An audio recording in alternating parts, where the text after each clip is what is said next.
In a dark corner of the galaxy, chaos reigned around a collapsing planet.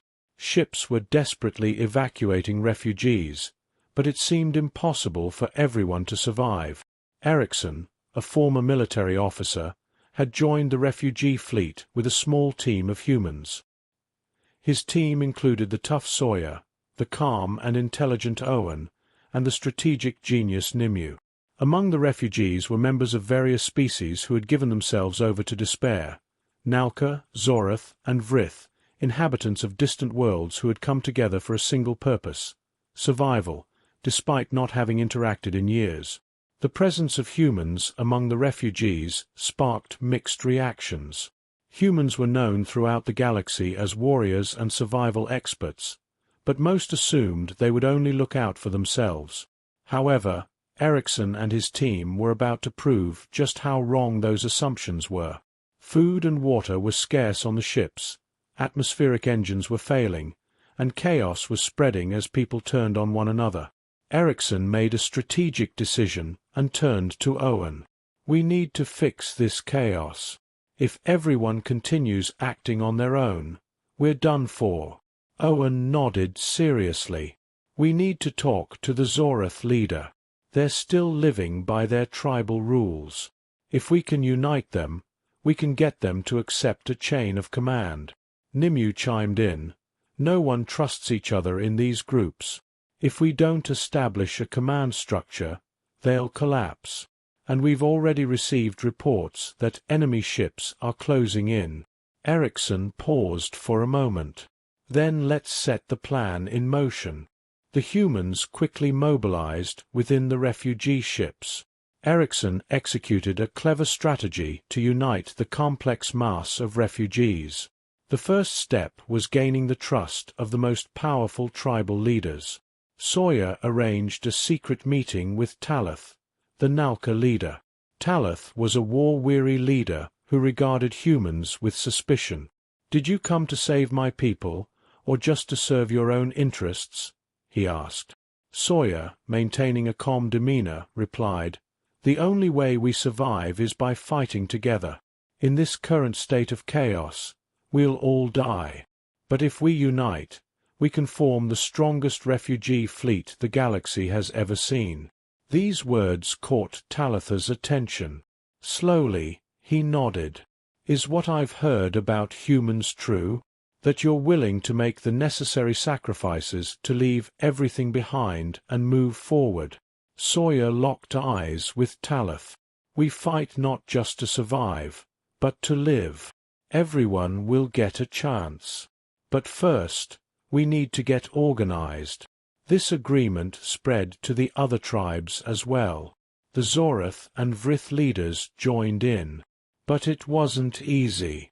Conflicts, betrayals, and mistrust continued to plague them. Owen and Nimue quickly took the lead on technical matters. They repaired engines on the refugee ships, strengthened defense systems, and organized food supplies. The humans weren't just managing their own problems. They were organizing everyone's tasks, trying to find a safe route for all. But the greatest problem was the rapidly approaching enemy fleet. These could be slave traders or galactic pirates hunting the refugees.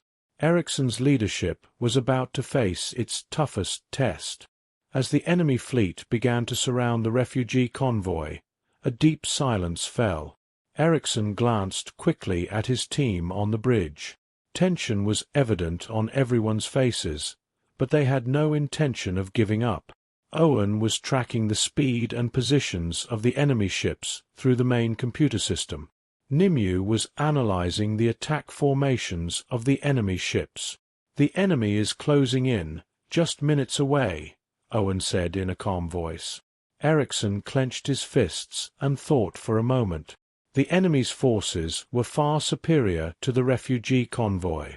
However, as history had shown many times, the weaker side could win through intelligence and strategy. He turned his gaze to Nimue. "We need to break their formation. If we can breach their inner circle, we can target their engines. Keep communication lines open. We can't afford to lose contact for even a second." Nimue nodded approvingly. "It's risky, but if we do it right, we can stop them." As the enemy ships approached, Ericsson had placed the most powerful refugee ships at the front, while pulling the weak and defenseless ships to the back. This was a classic human combat tactic, never to show weakness and to prove that victory could be achieved not just through endurance, but with intelligence. When the enemy made their first move, the sky lit up as if on fire. Faster-than-light laser beams struck the refugee ships. The defensive shields were trembling, crackling under the pressure. The Zoratha's ship was at the front, taking heavy hits. Zorath leader Talath felt the shaking of the shields on his ship and gave a stern order to his crew. "Divert all power to the shields. We will not retreat." As Talath's ship absorbed the enemy fire, Ericsson and the other human ships began their counterattack. Sawyer coordinated the gunners, targeting the weak points of the enemy ships. "Don't just aim for the hull, target their engines. We need to break through their defenses by hitting the weakest points." Suddenly, a loud explosion echoed. One of the enemy ships had taken a direct hit to its rear engines, turning into a massive fireball and spiraling backward. However, this victory was short-lived. Another enemy ship began flanking the refugee convoy, preparing for a side assault. As soon as Owen noticed the flanking maneuver, he acted immediately. "The enemy is trying to flank us from the right. If we don't respond quickly, they'll reach the defenseless ships at the rear." Ericsson quickly devised a new plan. Lining up the ships in a single row was suicide, but dividing the enemy was possible. "Owen, move all ships into a spiral formation. Let's draw the enemy into a tight area and trap them." The human ships quickly executed an unexpected maneuver, expanding into a spiral formation. The enemy ships were caught off guard and lost their coordination. Ericsson had been waiting for this moment. "Now, all ships, focus on the lead." Suddenly, the entire refugee fleet's heavy artillery fired at once. Ericsson's ship targeted the lead enemy cruiser. Lasers, plasma cannons, and piercing beams tore through the cruiser's shields, shredding its armor. A massive explosion followed, tearing the enemy cruiser apart. The enemy fleet began taking heavy losses. Ericsson noticed that the remaining enemy ships were starting to scatter. However, the biggest threat still remained. Their largest warships continued to unleash devastating firepower on the refugee ships. Owen looked at the reports. "Our ships are running out of energy. The shields won't hold much longer." Ericsson focused on the largest enemy ship. "That's their command ship. If we take it down, the rest will flee. Sawyer, direct all firepower on it." Without hesitation, Sawyer gave the command. "All ships, target the command ship. Divert all remaining energy to weapons." In an instant, the entire refugee fleet turned their weapons toward the enemy command ship. Surprised by the concentrated attack, the massive ship raised its shields, but it wasn't enough. Ericsson's ship delivered a critical hit to the engine section. The shields collapsed, and a massive explosion rocked the enemy ship, rendering it powerless. With the destruction of the command ship, the rest of the enemy fleet descended into chaos. Without leadership, they scattered and retreated. The refugees seized the opportunity and quickly moved toward a safe zone.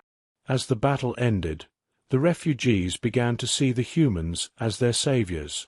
They had not only saved themselves, but had united and organized numerous species across the galaxy. Ericsson and his team became legends, their stories of sacrifice and leadership spreading from one corner of the galaxy to another. Now, the phrase, "humans fight not just to survive, but to save others," became a truth that resonated across the galaxy. Ericsson and his crew had become heroes who had changed the fate of the galaxy.